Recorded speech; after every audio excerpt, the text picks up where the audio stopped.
지난주 춘천의 한 고등학생 일가족 6명이 학교폭력 조사 결과에 불만을 품고 교육청 건물에 방화를 시도한 사건 보도해드렸습니다. 그런데 주목할 만한 건 교사와 학생 간 일인데 학교폭력 사안으로 다뤄진 점인데요. 학생이 아닌 교사도 학폭 가해자로 신고당할 수 있다는 걸 보여준 이례적인 이 사건. 어떻게 처리되고 또 실태는 어떤지 허주희 기자가 취재했습니다. 춘천교육지원청 앞. 소화기에서 나온 하얀 가루들이 여기저기 뿌옇게 남아 있습니다. 50대 남성과 아내, 자녀 4명 등 일가족 6명이 교육청 건물에 불을 지르려다 현행범으로 붙잡혔습니다.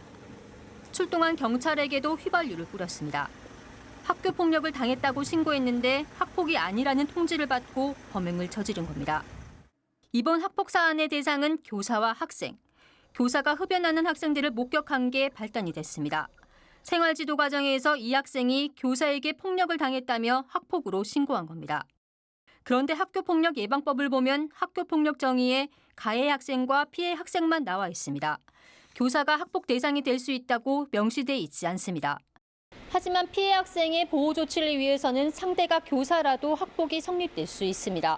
학폭을 지도해야 할 교사가 학폭 대상자가 될 수 있다는 말입니다. 강원도교육청은 학교 안팎에서 학생을 대상으로 발생한 피해 행위는 학폭이 될 수 있다고 설명했습니다. 성인도 학교 폭력의 그 대상자가 가해자로 될 수도 있고 그러다 보면 교사도 이렇게 가해자로 신고 대상자로 될 수가 있습니다. 다만 교사는 학폭 심의를 받지 않고 아동 학대 혐의로 수사를 받게 됩니다. 수사 결과에 따라 교사는 법적 책임을 지고 징계를 받습니다. 교사의 잘못이 없는 걸로 판정이 나도 오랜 법적 다툼에 지쳐 휴직을 내거나 학생 지도에 위축감을 느끼는 경우가 적지 않습니다.